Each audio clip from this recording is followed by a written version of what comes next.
Boa noite a todos vocês. Boa Quero noite. agradecer a presença aqui do Dr.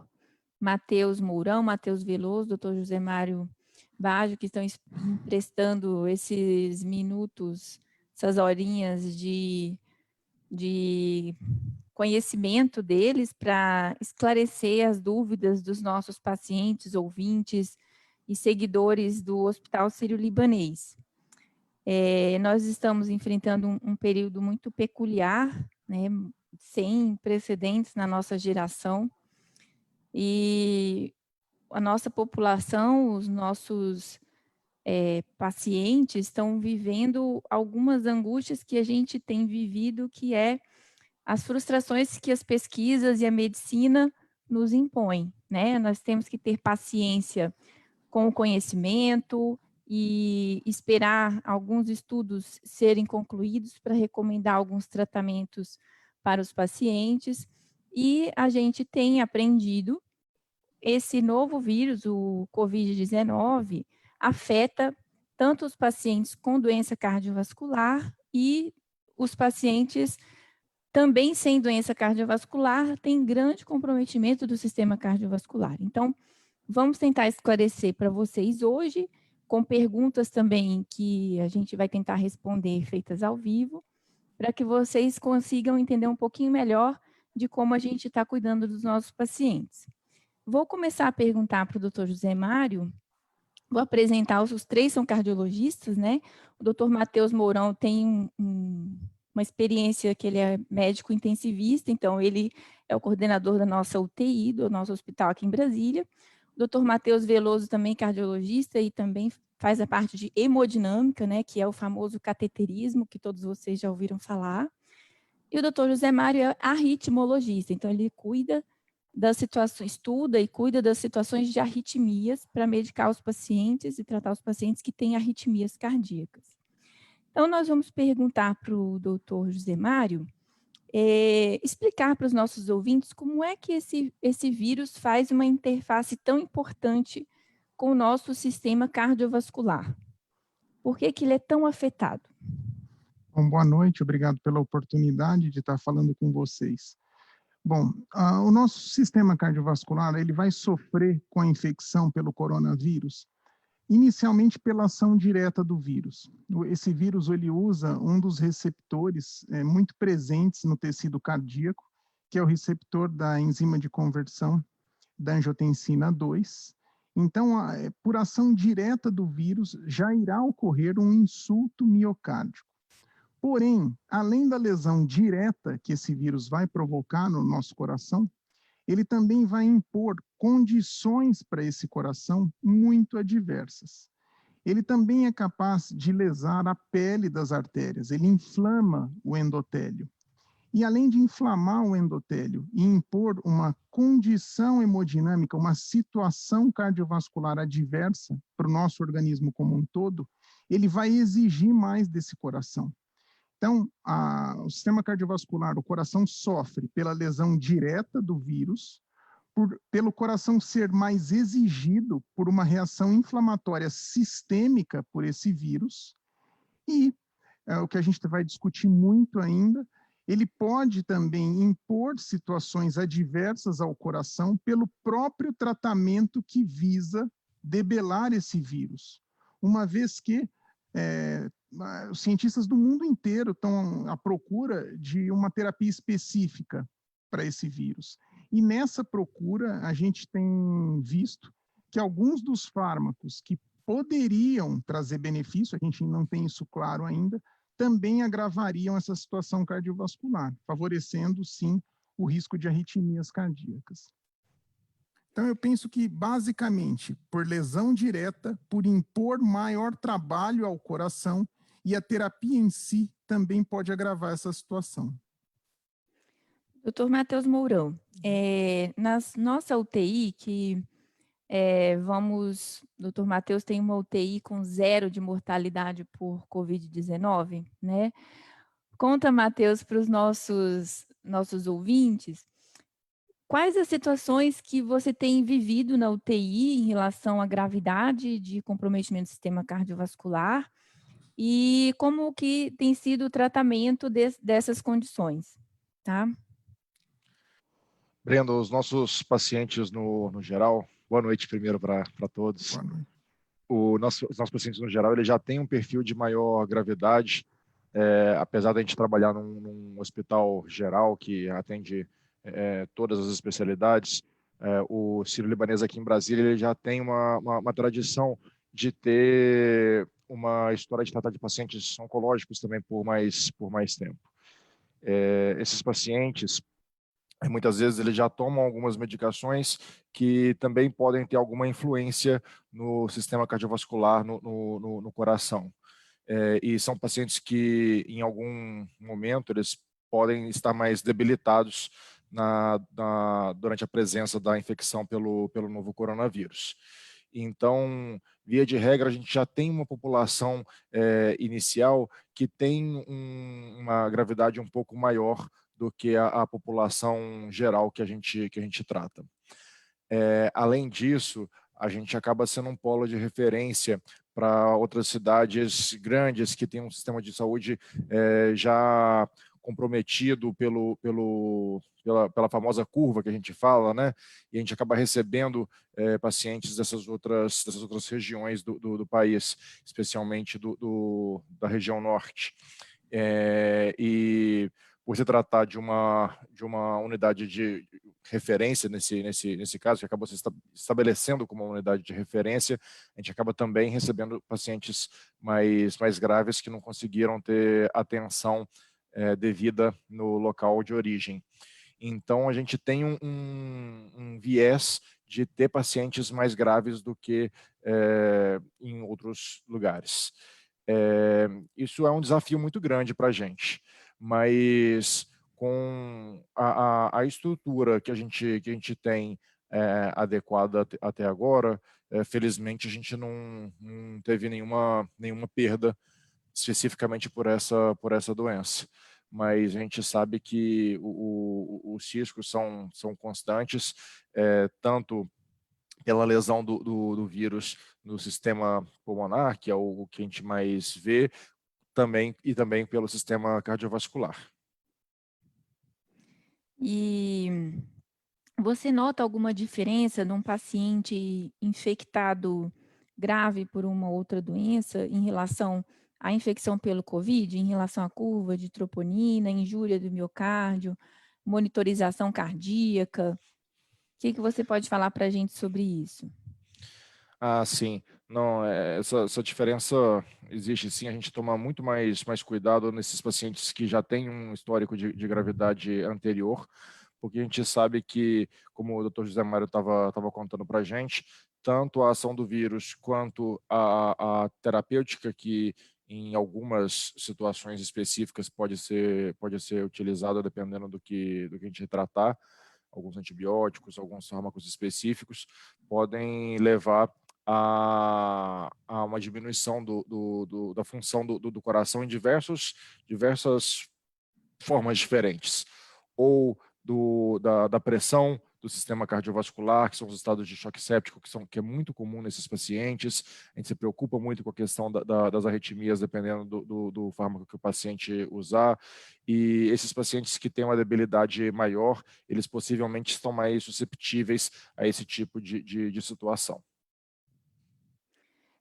E Matheus Veloso.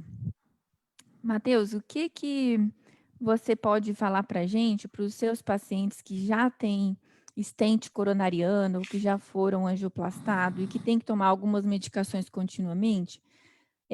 Como esse vírus é uma novidade, né, na medicina, então foram surgindo algumas informações a respeito do modo como esse vírus infecciona as pessoas, e surgiu uma dúvida se algumas medicações antipertensivas ou algumas medicações deveriam ser trocadas para os pacientes. O que você pode esclarecer para nós e o que você vê de diferente nisso?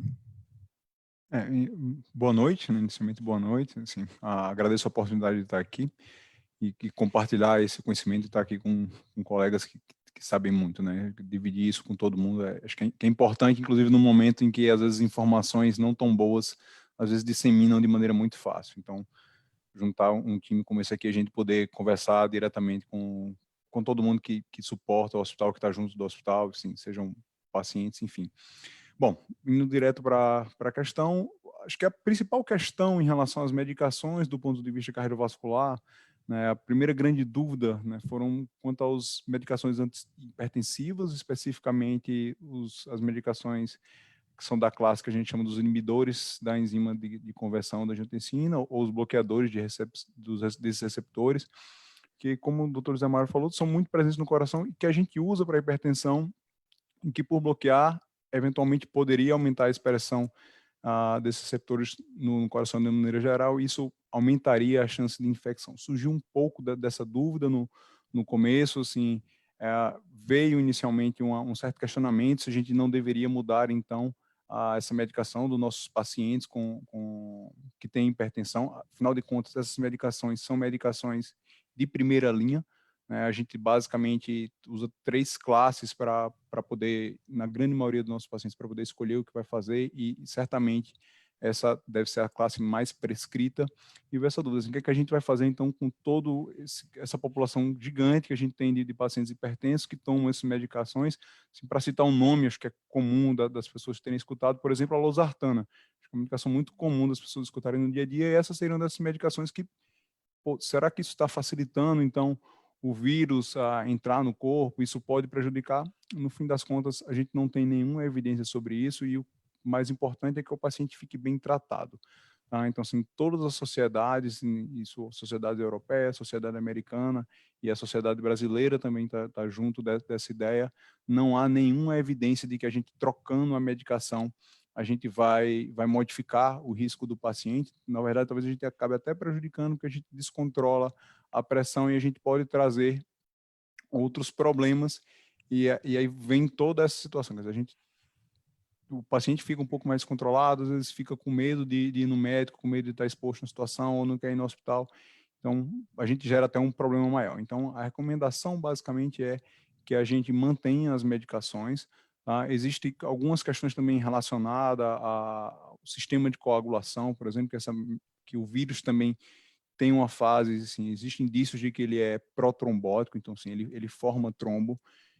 Mas, assim, em relação às medicações cardiovasculares, aquilo que a gente utiliza, existe apenas uma consideração em alguns pacientes que vêm para o hospital com infarto, que a gente deve tomar cuidado com algumas medicações, porque o vírus pode aumentar a disponibilidade dessa medicação. E o que acaba acontecendo é que aumenta o risco de sangramento. Mas são medicações que a gente vai fazer de uso No intra-hospitalar. hospital. Isso, então, assim, isso é uma coisa que está muito sob o nosso controle. Eu não tenho nenhuma recomendação desse paciente que já faz uso disso há mais tempo, que ele deva trocar a medicação, tá? Então, a recomendação é, fiquem tranquilos, continuem tomando as medicações que foram orientadas, não façam nenhuma modificação baseado em algum comentário que surgiu em algum Ou grupo de conversa de WhatsApp. WhatsApp, corrente de Exatamente. WhatsApp, encaminhamento de mensagens. Não, jamais, isso E, jamais. doutor José Mário, será que dava para explicar para os nossos ouvintes o que é arritmia, tá? E quais são as arritmias que a gente tem se preocupado nesse momento? Porque existem algumas arritmias controláveis, de baixo risco, assim, para o paciente, e existem arritmias muito graves, né? Uhum. Então, eu gostaria que o senhor fizesse uma pequena explicação sobre o que é arritmia, quais os sintomas que os pacientes podem ter, ou as situações assintomáticas, né? E os cuidados que a gente deve ter, que as pessoas que estão nos ouvindo podem orientar seus familiares. Ok. Bom, as arritmias, como você bem colocou, é um termo muito amplo. Existem as arritmias benignas, que nós controlamos, que não estão associadas a risco de morte súbita, e as arritmias associadas a risco de morte súbita. A arritmia mais comum na nossa prática clínica, que é a fibrilação atrial, a grande orientação que a gente tem que dar para os pacientes é não suspender os antiarrítmicos. E, se eles estão em uso de antiarrítmicos, não usar de forma alguma, concomitantemente, hidroxicloroquina e azitromicina, porque são drogas que, na presença de antiarrítmicos, têm o seu potencial de causar arritmias graves com risco de morte súbita aumentada. Então, pacientes em uso de antiarrítmicos para arritmias bem controladas não devem, de forma alguma, misturar antiarrítmicos com hidroxicloroquina e azitromicina. Penso que essa é uma mensagem importante. Pacientes que tenham arritmias malignas e já sejam portadores de dispositivos cardíacos implantáveis, nesse contexto, muito menos. Porque esse paciente, sabidamente, ele tem uma arritmia que exigiu a presença de um dispositivo e, logo, ele tem maior risco de ter novas arritmias se ele for exposto a um ambiente desfavorável. E a hidroxicloroquina e a azitromicina vai expor esse paciente com risco de arritmia a um ambiente desfavorável. Agora, pacientes assintomáticos também têm que ter preocupação com o uso indiscriminado de fármacos potencialmente arrítmicos. A gente já tem esse cuidado na prática clínica. E um dos maiores determinantes do risco da arritmia é a cardiopatia estrutural do paciente. Então, existem arritmias que o paciente tem o coração estruturalmente normal. Em geral, são arritmias benignas, com exceção das arritmias genéticas. Mas a grande atenção que o paciente tem que ter é que, independente dele não ter o diagnóstico de uma arritmia prévia, se ele for exposto a um ambiente desfavorável, o coração dele pode sim sair daquele ritmo ordenado e entrar num ritmo desorganizado o suficiente para causar uma morte súbita. Então, resumindo, a arritmia é um termo amplo. Existem as arritmias benignas, bem controladas ambulatorialmente. Existem as arritmias malignas, que, apesar de serem malignas, trazem poucos sintomas. Então, quando a gente está falando de arritmia, esperar o sintoma não é uma boa estratégia. O que nós temos obrigação de fazer é identificar o paciente de risco para ter uma arritmia potencialmente maligna e não expor o paciente a riscos conhecidos desnecessariamente. Penso que essa é a principal mensagem. O senhor falou, você falou sobre não associar hidroxicloroquina e azitromicina a quem já está tomando antiarrítmico. E parar Exato. de tomar antiarrítmico para tomar hidroxicloroquina, pode? Essa é uma pergunta interessante. Considerando que a primeira regra nossa na prática médica é não causar mal, para a gente expor o paciente ao risco de um fármaco, eu penso que a primeira pergunta que a gente tem que fazer é: esse fármaco vai ter um benefício conhecido e sabido? Porque se nós ainda não tivermos uma evidência forte de que a exposição a este risco vale a pena, eu não vou correr o risco de causar esse mal ao paciente. Então, esse é o ponto principal hoje quando a gente fala de hidroxicloroquina e azitromicina. Porque na década de 90, nós vivíamos uma medicina baseada em fisiopatologia. A gente identificava como uma doença funcionava e identificava alguns fármacos que potencialmente interromperia esse ciclo e usava esses fármacos. E aí, na década de 90, a gente aprendeu duramente que alguns antiarrítmicos que eliminavam todas as arritmias de pacientes com arritmia pós-infarto acabaram aumentando o risco de morrer. Então, o antiarrítmico era bom para deixar o holter bonito, mas matava mais. E essa é a nossa grande preocupação hoje em relação à hidroxicloroquina e à azitromicina, essa associação. Talvez ela seja eficaz, mas a gente ainda não tem estudos randomizados que comparou essa terapia com placebo. Porque da mesma forma que alguns estudos observacionais mostram que ela trouxe benefício, será que quem trouxe benefício foi ela ou foram as medidas de suporte de uma UTI bem conduzida que deu oportunidade para o paciente debelar a infecção? Essa resposta não temos. E se eu não tenho essa resposta, eu não me sinto seguro em expor o paciente ao risco de uma pró-arritmia maligna. Esse é o ponto principal hoje.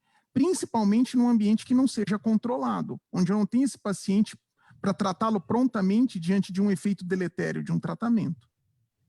Muito interessante.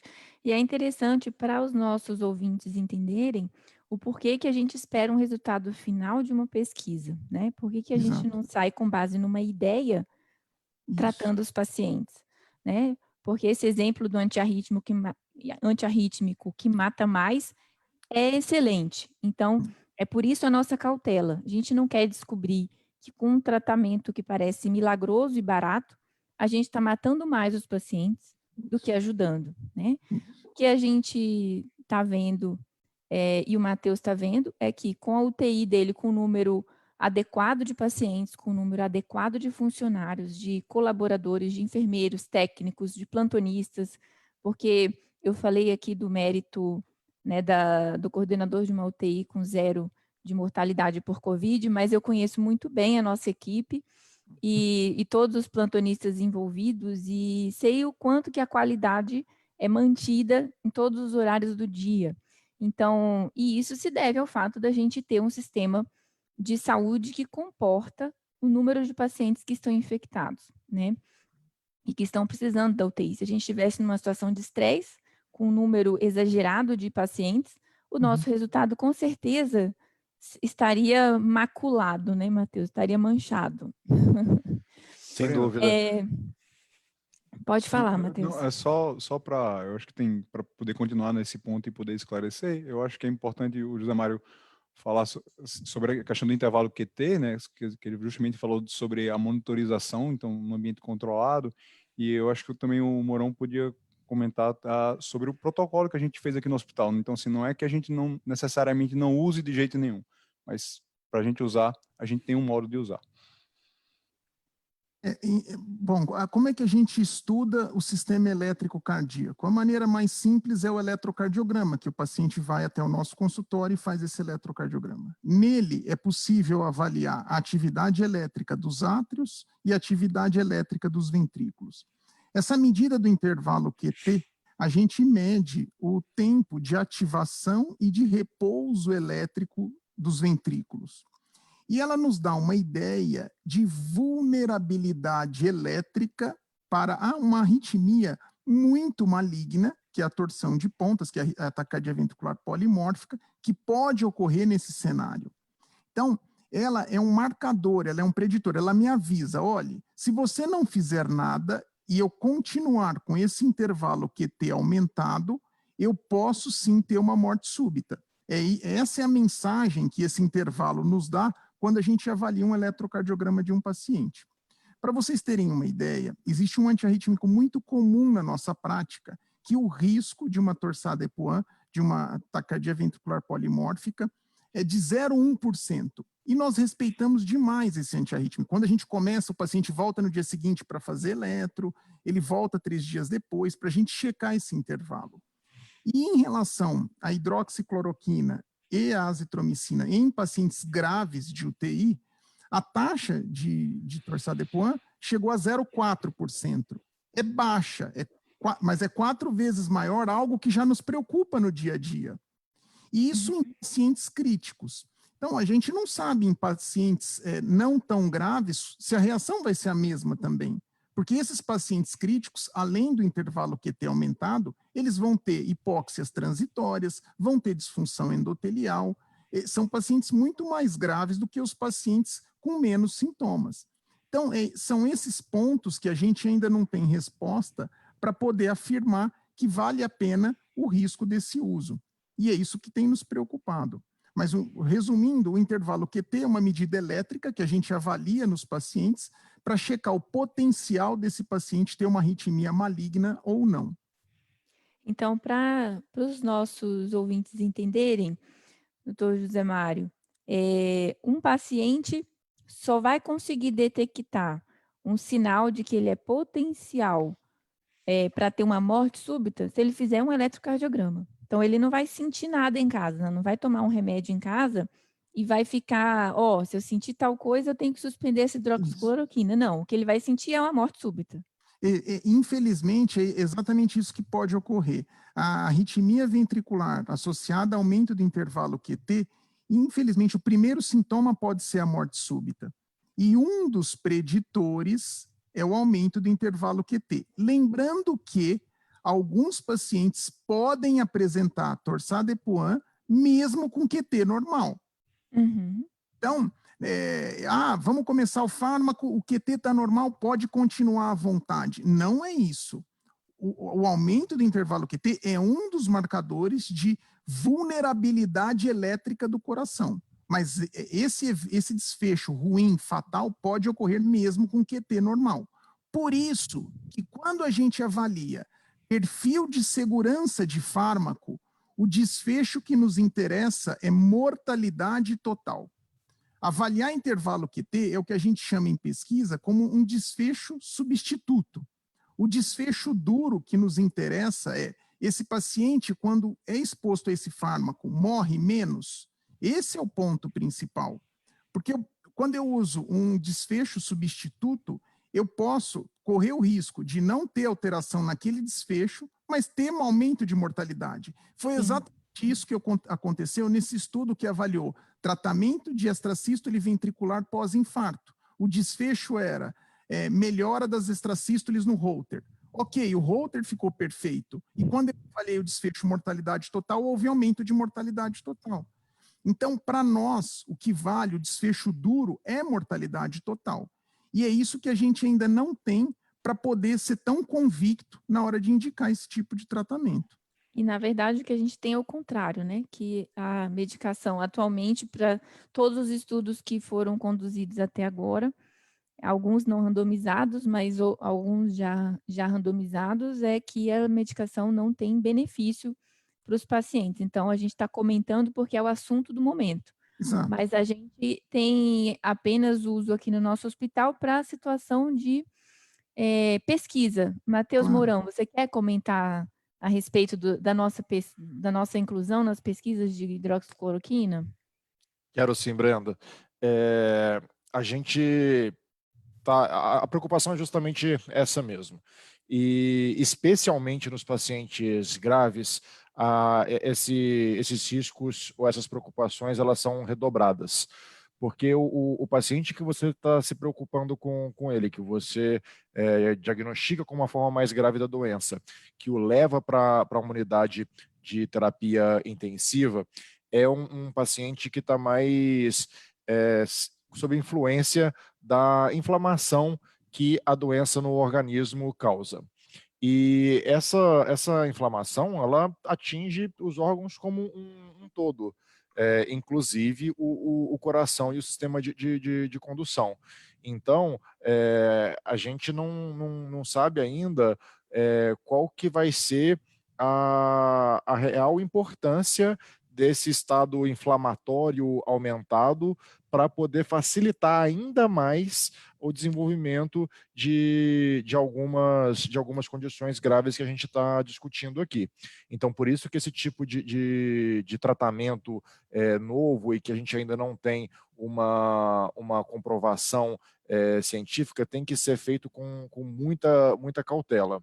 Então, a gente não usa de forma rotineira, a gente pode utilizar em alguns casos, especialmente nos pacientes que são incluídos em protocolos de pesquisa, como você falou, a gente participa de pesquisas que a gente chama de multicêntricas, que são pesquisas que envolvem vários hospitais para você evitar de ter o viés do tratamento de um lugar específico. E enquanto a gente não tem esses dados prontos, a gente realmente utiliza com muita cautela. Não só a questão da arritmia muda nos pacientes mais graves, como até o que o doutor Veloso estava comentando sobre o tratamento dos antihipertensivos. Às vezes os pacientes me perguntam lá na UTI,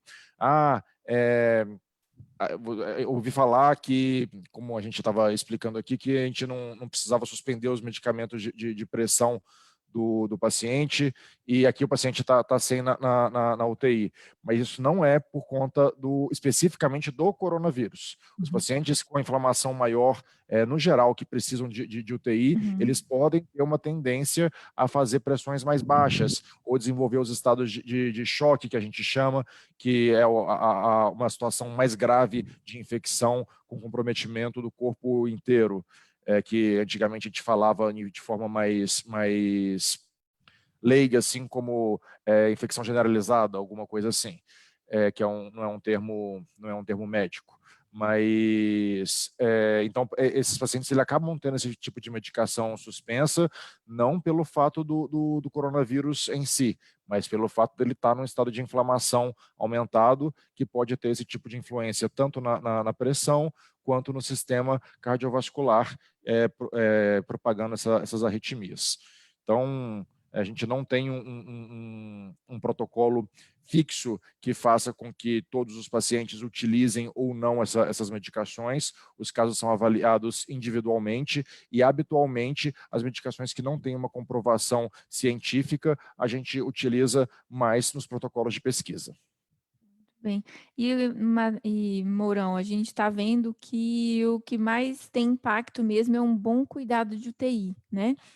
Ventilação mecânica adequada, você quer falar alguma coisinha sobre isso? Quero. A estrutura, tanto física e muito mais do que a física humana, é essencial. As pessoas falam muito de, precisa de tantos ventiladores. O ventilador mecânico, ele é uma peça, Um instrumento. um instrumento do tratamento super complexa.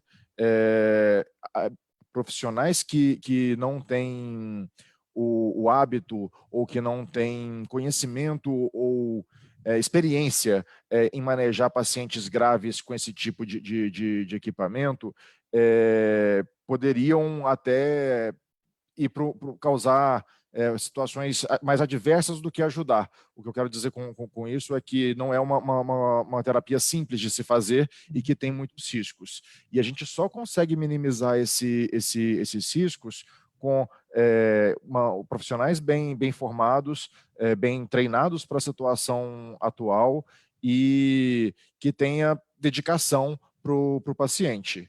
Então, quando a gente junta essas coisas de bons profissionais com treinamento contínuo, que tenham dedicação e amor pelo que estão fazendo, como o que a gente vê aqui, junto com uma estrutura boa para tratar esses pacientes, de equipamento, de exames, disponibilidade de exames complementares, isso acaba favorecendo a um desfecho melhor.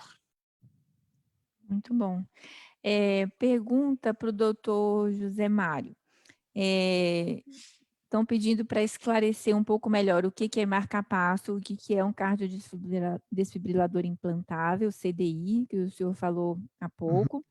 E a Beth Lobato pergunta, tenho fibrilação atrial, arritmia controlada com sotalol e xarelto de 20 miligramas, usa Diovan HCT 325 e sabe que é de risco. Quais cuidados ela deve ter? Ok, então, respondendo em relação a paciente que tem a fibrilação atrial, que pelo que eu notei está muito bem tratada, ela está prevenindo AVC embólico, porque ela já está anticoagulada, já está com um antiarrítmico, o sotalol, que provavelmente está sendo eficaz, por isso que está sendo mantido. E, na verdade, em relação ao coronavírus, ela tem que ter os cuidados clássicos. E em relação ao tratamento cardiovascular dela, ela não deve modificar nada do tratamento. Eventualmente, e provavelmente isso não vai acontecer, caso ela tenha coronavírus, aí sim, essa terapia pode ser revista de acordo com Sintoma. o quadro clínico. Mas ela não tem que fazer nada em relação ao tratamento clínico dela. Ela tem que manter o tratamento clínico, manter o isolamento social, procurar dormir bem, comer bem, se hidratar e ponto. Não modificar nada o tratamento dela. Em relação à primeira pergunta, é simples de se entender. O coração é uma bomba hidráulica com um sistema elétrico. Quando esse sistema elétrico fica lento, como se fosse um mau contato, uma luz que está piscando, a gente acende o interruptor, ela pisca, ela não acende, a gente precisa pôr um fio novo para coordenar essa condução elétrica. Isso é um marca-passo. Então, ele corrige problemas de coração lento relacionados ao ritmo cardíaco. Em relação ao desfibrilador, pacientes que já tiveram uma arritmia tão rápida que o coração não bombeou o sangue adequadamente, ou seja, esse paciente teve uma arritmia com instabilidade, ou um paciente que já foi reanimado por uma arritmia complexa, esse paciente vai ser submetido a um desfibrilador. E esse desfibrilador, ele é capaz de reconhecer adequadamente essa arritmia rápida com risco de morte súbita e tratá-la automaticamente. Então, essa é a prevenção secundária para pacientes que já tiveram eventos.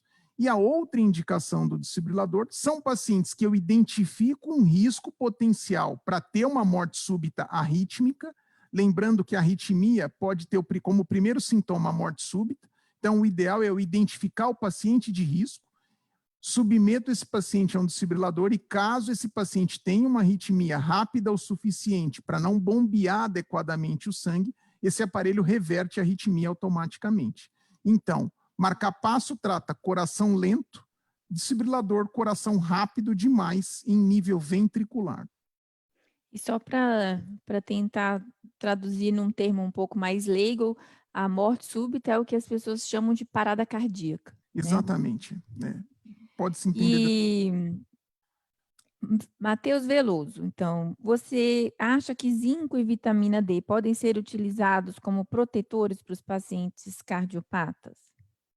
Então, assim, essas medicações, na verdade, todas, assim, essas respostas simples, na verdade, é curioso o momento que a gente vive, porque, assim, o que a gente precisa entender, antes de mais nada, é que a gente tem uma doença aí que tem 5 meses na humanidade, ou pelo menos que a gente identificou, né, e claro que a gente está diante de uma tragédia que, assim, que boa parte do mundo nunca viu nada parecido, né, mas, assim, essas soluções simples, assim, porque tomar vitamina D é algo simples, tomar zinco seria algo simples, e seria muito bom se funcionasse, mas infelizmente essa resposta ela é não. Assim, a gente ainda está procurando o que fazer exatamente com essa doença.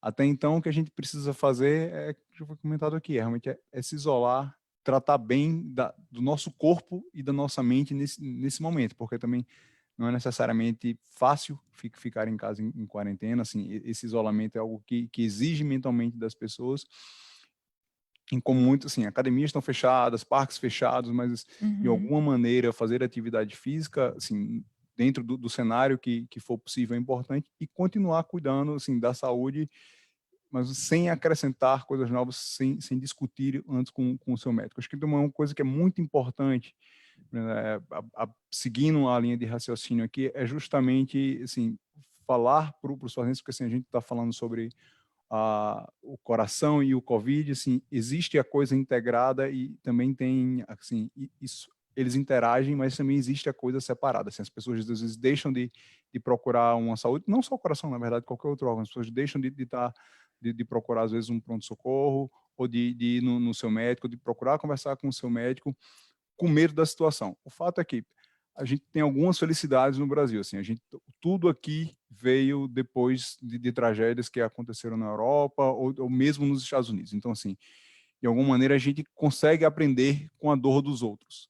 Então, a gente tem no hospital, assim, o Sírio-Libanês, tanto a unidade aqui em Brasília quanto a unidade de São Paulo, fizeram desenhos específicos, com fluxos específicos para atender pessoas que possivelmente podem ter o coronavírus e pessoas que não têm a doença. Então, assim, logo, a chance de você estar no hospital e se contaminar, pegar a doença, se torna muito baixa. Tá? Assim, particularmente aqui no Sírio-Libanês de Brasília, a gente não tem nenhum caso assim, que foi bem documentado de que houve infecção hospitalar. Então, assim, é preciso que as pessoas, assim, percam um pouco desse medo, não que a gente vá sair aleatoriamente, talvez para fazer uma consulta de rotina, mas, assim, ainda assim eu acho que vale a pena, assim, normalmente o que a gente tem feito em muitos casos é espaçar mais as consultas, justamente para poder evitar que um paciente entre em contato com o outro, mas as pessoas precisam se cuidar e no momento que identificarem um problema ou que não estiverem passando bem, não dá necessariamente para ficar em casa achando que as coisas vão melhorar ou que soluções simples vão resolver. Não é assim. As pessoas precisam procurar, assim, na medida do possível, a gente precisa procurar um médico, entre em contato, liga, enfim, procura saber qual é o hospital que está com esse fluxo definido, que isso é uma coisa que, sim, o Sírio fez, certamente outros hospitais também fizeram, a gente está preparado para receber esses pacientes, porque, assim, as doenças estão acontecendo. O número de pacientes que foram admitidos, assim, posso falar também da minha experiência aqui, já que temporariamente estou respondendo pelo pronto-socorro aqui do hospital, a gente definiu um fluxo diferente para esses pacientes, não só na nossa experiência aqui, como aqui em Brasília, mas assim, isso é dados do Brasil e dos Estados Unidos e da Europa, o número de pacientes com infarto que procuram um ponto-socorro reduziu em 70%. Assim, não há dúvida que o infarto ele continua acontecendo.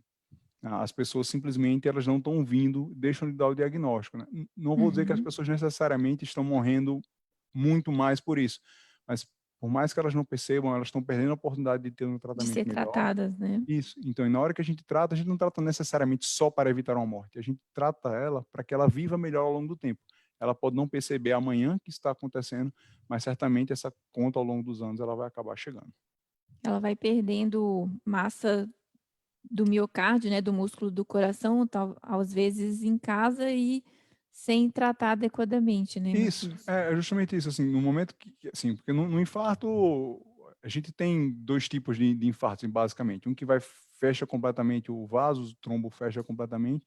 Normalmente esse paciente fica muito sintomático, esse paciente ainda chega no pronto-socorro, mas assim, está bem documentado que essas pessoas demoraram a ir no pronto-socorro justamente por esse medo, e assim, e aí eu reforço mais uma vez que não dá para a gente fazer isso.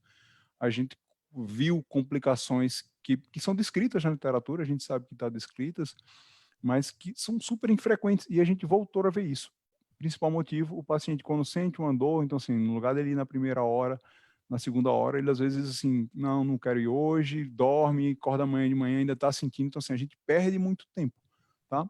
O outro tipo, como não fecha completamente, às vezes o paciente, o desconforto, às vezes é intermitente, sente um pouco mais, um pouco menos, mas é isso que você comentou, assim, o fato é que musculatura cardíaca está morrendo, assim, e para essa musculatura, assim, perder um volume suficiente de musculatura para trazer sintoma neste momento, quer dizer, agudamente, precisa perder muito músculo, mas ao longo do tempo, esse coração ele vai ficando mais fraco, e a tendência é que se a gente não trate, ele fique cada vez mais fraco ao longo do tempo. Então, assim, quanto mais cedo a gente identificar e a gente corrigir, melhor. Então, é preciso estar atento a tudo aquilo que a gente sempre alertou, né? Como a gente brinca assim, o coração, a gente brinca não, na verdade é uma atividade séria, inclusive, que a Sociedade Brasileira de Hemodinâmica está desenvolvendo, é falando isso. O coração, ele não aguenta a quarentena. Então, assim, sintoma cardíaco, assim, está suspeitando que é um infarto, tem uma dor torácica importante, tem algo estranho acontecendo, venha para o hospital, a gente tem como receber com segurança. Segurança. Tá? Muito importante isso. Matheus Mourão, você quer comentar sobre a nossa UTI separada também? Então, a gente tem unidades de internação separada para os pacientes, tanto aqui em Brasília como em São Paulo.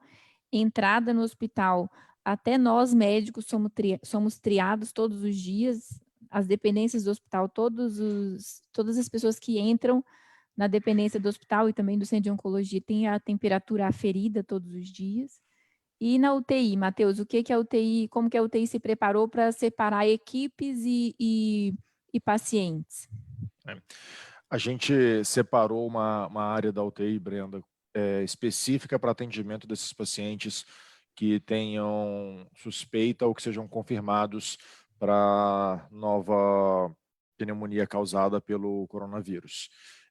Então, tanto a estrutura física quanto a equipe, tanto de enfermagem, fisioterapia, que cuida desses doentes, ela é dedicada para cuidar desses pacientes.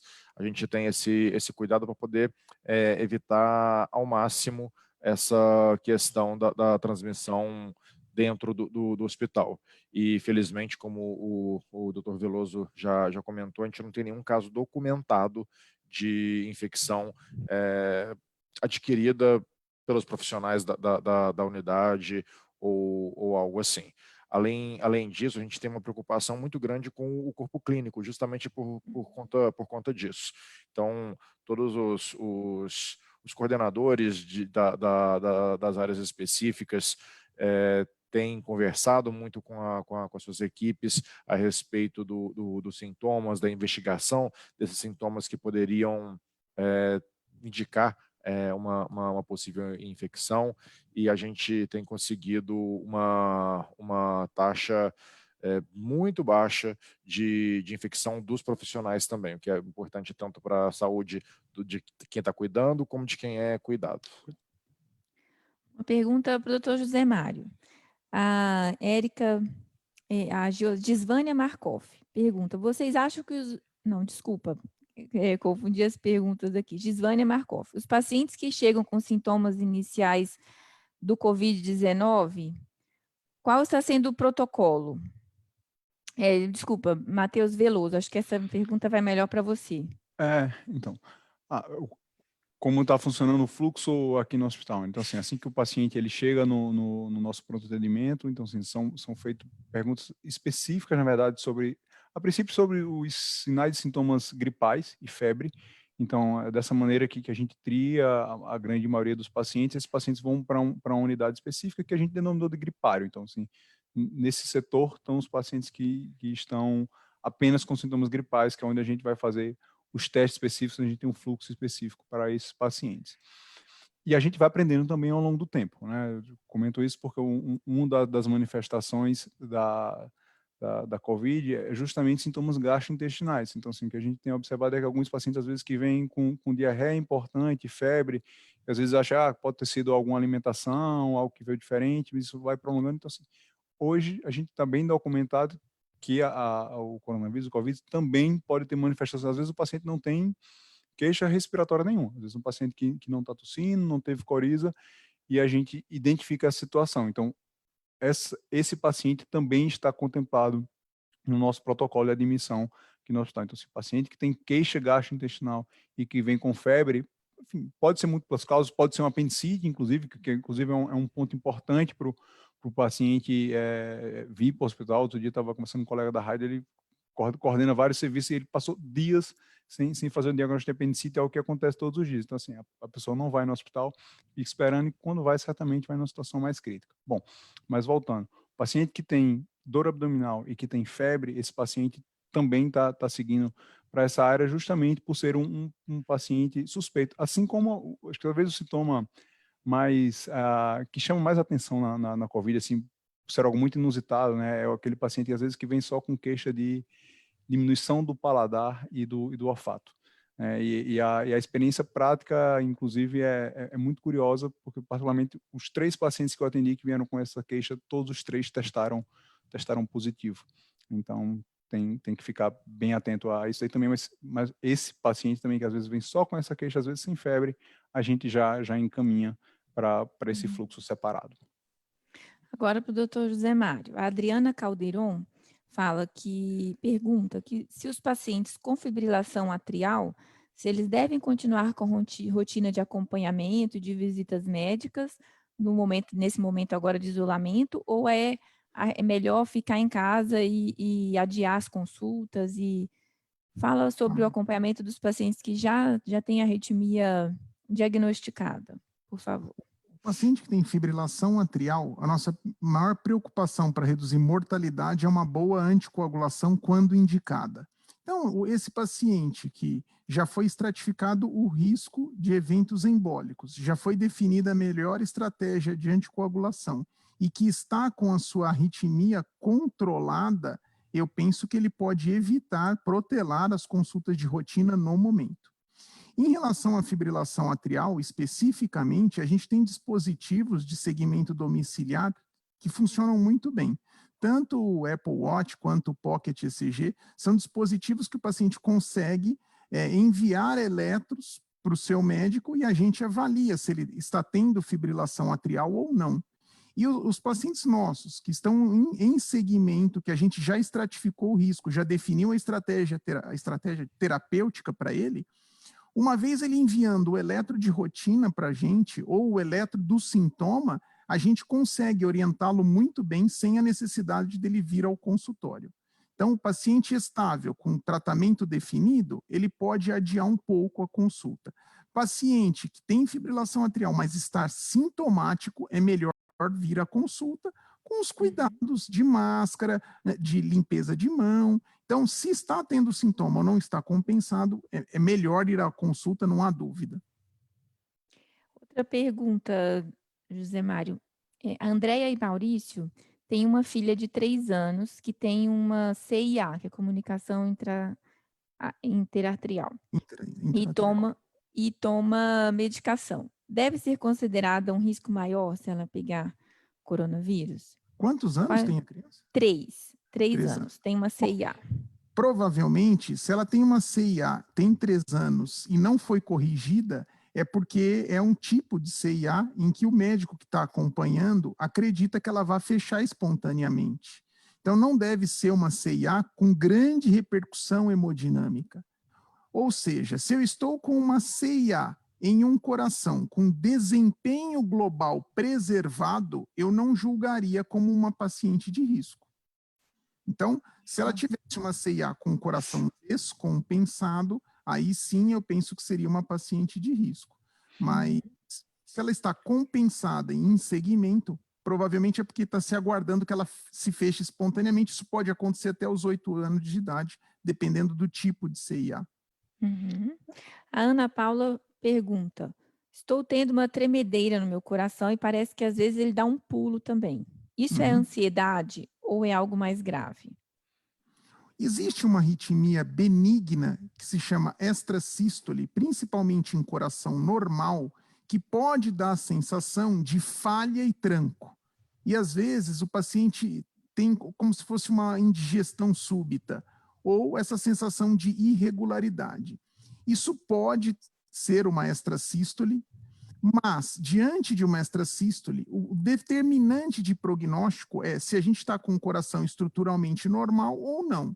Então, eu penso que se ela está tendo queixa que sugira extrasístole, merece uma avaliação, sim. Lembrando que a maioria das extrasístoles são benignas, mas se está tendo sintoma, precisa ser avaliada e eu penso que não deve protelar essa avaliação. E, de acordo com o Veloso, ela está segura de vir ao nosso hospital, porque ela não vai pegar coronavírus. Com certeza. Então, mas são essas queixas justamente que precisam vir. Assim, pergunta se é ansiedade. Bom, não sei, pode ser. Sempre Não pode ser sabemos, ansiedade. claro. O problema é que a gente precisa avaliar. E a gente tem segurança para poder avaliar. Tá? Isso então, é muito bom. Mais uma pergunta. Patrícia e Marcos Marques, eles têm uma pergunta. A filha de 12 anos, aos 10 anos ela teve uma síndrome de Kawasaki, afetando os rins e o coração. Hoje o coração já está quase do tamanho normal. E para os rins ela toma uma medicação para controle da pressão. Ela está no grupo de risco? Responder, Veloso, o que eu começo? Não, deixa eu só queria fazer um...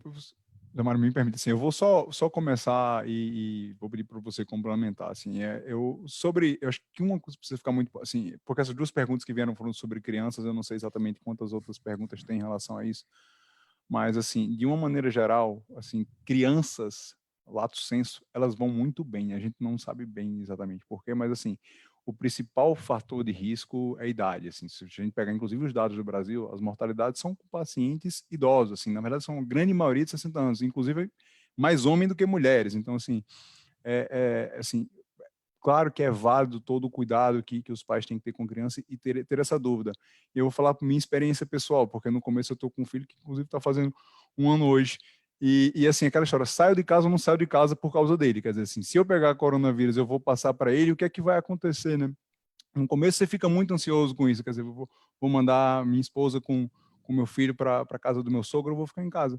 E no fim das contas, assim, especificamente sobre esse ponto, assim, eu devo me preocupar, inclusive, muito mais com minha esposa do que com meu filho, porque meu filho com 1 ano, quer dizer, a chance, não que ele não pegue, que acho que tem até descrição na literatura de crianças que pegaram. Agora, normalmente essas crianças, elas vão muito bem, obrigado. Assim, quem vai sofrer, infelizmente, é quem é mais velho. Bom, em relação à doença de Kawasaki, que é uma doença autoimune e que tem acometimento endotelial por inflamação das artérias, eu penso que a doença em si, ela não é um fator de risco para que ela seja mais vulnerável a adquirir a infecção pelo coronavírus. Mas eu penso que vale a pena, sim, um cuidado redobrado para tentar evitar que ela tenha o coronavírus, uma vez que a infecção de coronavírus cursa com disfunção endotelial. É óbvio que a gente não tem grandes populações com Kawasaki expostas a coronavírus, mas pensando no racional clínico, se ela já teve uma manifestação que está associada à disfunção de endotélio, eu não gostaria que ela fosse exposta a um novo insulto endotelial. Então, eu penso que sim, vale a pena essa paciente ter mais cautela, ou seja, mesmo que haja uma reabertura, que ela aguarde um pouco mais, se for possível, se tiver que sair, sempre máscara, álcool gel, tocou em qualquer coisa, limpe a mão antes de pôr a mão na máscara, no rosto. Eu penso que tem que ter um cuidado a mais, sim, não, eu particularmente.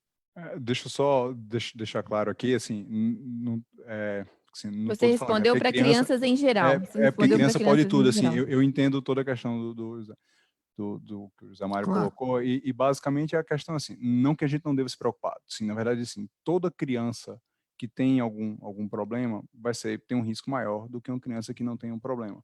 É só porque, assim, às vezes a gente fica se preocupando muito com a criança e às vezes a gente se esquece, às vezes, do pai ou do avô, que às vezes não tem nada, né, então, assim, é só para a gente, assim, mesmo uma criança com 10 anos com alguma doença que está controlada, certamente o risco dela de ter um problema vai ser menor do que um idoso que talvez não tenha problema. É só para pontuar o risco, para não ficar isso muito perdido, que a gente sabe, porque tem uma doença, vai acontecer algo terrível. Não é necessariamente assim. A gente vai deixar de tomar cuidado por causa disso? Claro que não. A gente tem mais uma pergunta aqui da Karine Calil, para o Zé Mário.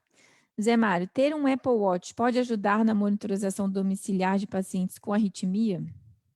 Você comentou aí sobre isso. Pode. Na fibrilação atrial, nós temos estudos bem desenhados mostrando que o Apple Watch nos ajuda muito no controle da fibrilação atrial. Para você monitorizar se o seu tratamento farmacológico está adequado, para você monitorizar se sua ablação, se a ablação que foi realizada foi eficaz. Em relação à mensuração do intervalo QT, o Apple Watch ainda não foi validado. Quem foi validado é o Pocket ECG, de uma empresa específica que chama LiveCore, que é uma plaquinha que a gente compra e ele passa o seu eletro para o seu celular.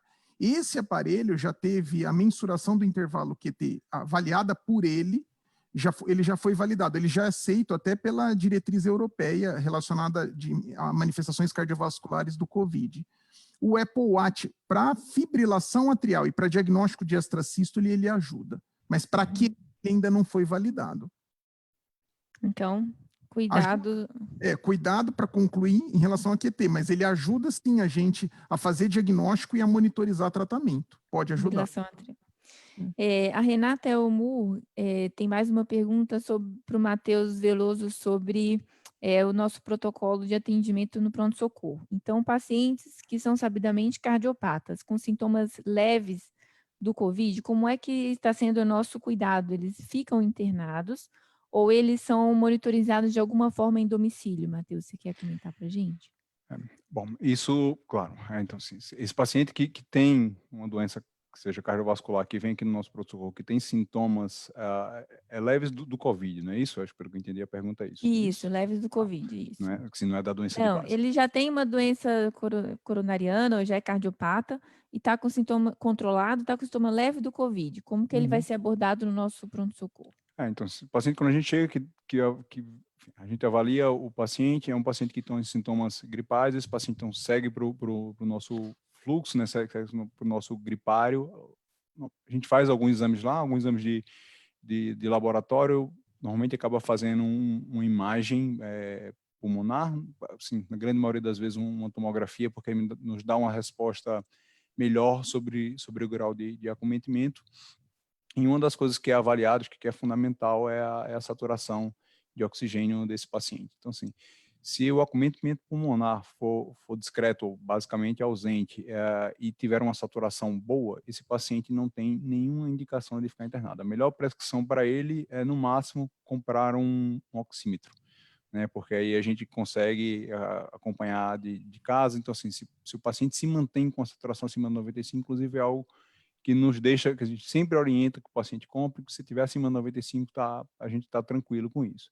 Se esse paciente tem uma saturação menor do que 95, né, esse paciente, aí a gente vai sempre individualizar o caso. Assim, se for menor do que 90, a gente vai acabar internando, porque isso já indica uma indicação muito clara de oxigênio. Entre 90 e 95, aí, assim, a gente precisa entender várias coisas do paciente, da doença dele, do grau de acometimento dessa doença, do quanto de cuidado que ele precisa, do suporte domiciliar que ele pode ter, para a gente realmente fazer essa escolha baseada no cenário de cada paciente. Aqui não tem uma receita de bolo, assim, aí é uma conversa que a gente precisa ter com o paciente, com a família, eventualmente a gente pede volta, assim, faz um retorno precoce, tenta fazer um retorno precoce ambulatorial, ou que seja por telefone, né? Inclusive é uma coisa que a instituição aqui, ela tem feito, assim, nesses pacientes, porque o que acontece é que, na verdade, a gente colhe o exame, e o melhor exame para colher da fase aguda é o PCR, quer dizer, é um raspado da nasofaringe.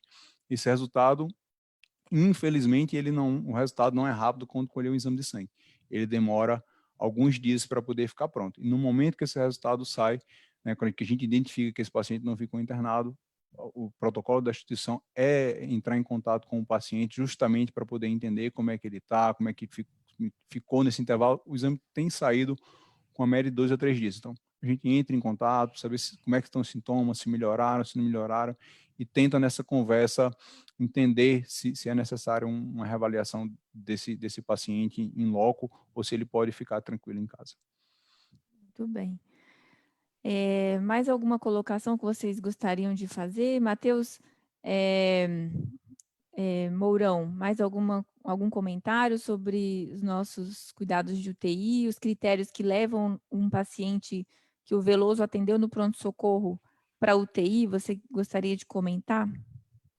A gente tem desenhado protocolos na instituição que mudam com o tempo, porque, como o Veloso já comentou, a gente está diante de uma doença nova e que a gente também aprende todos os dias com ela, mas esses protocolos têm orientado muito bem a equipe clínica e assistencial em quais são os sinais de alarme, tanto de exame físico quanto de exames complementares dos pacientes internados, que denotariam uma maior gravidade que precisaria levá-los à UTI. Então, a gente tem conseguido seguir esses protocolos e os resultados têm sido muito bons, como a gente comentou. Zé Mário, mais algum comentário?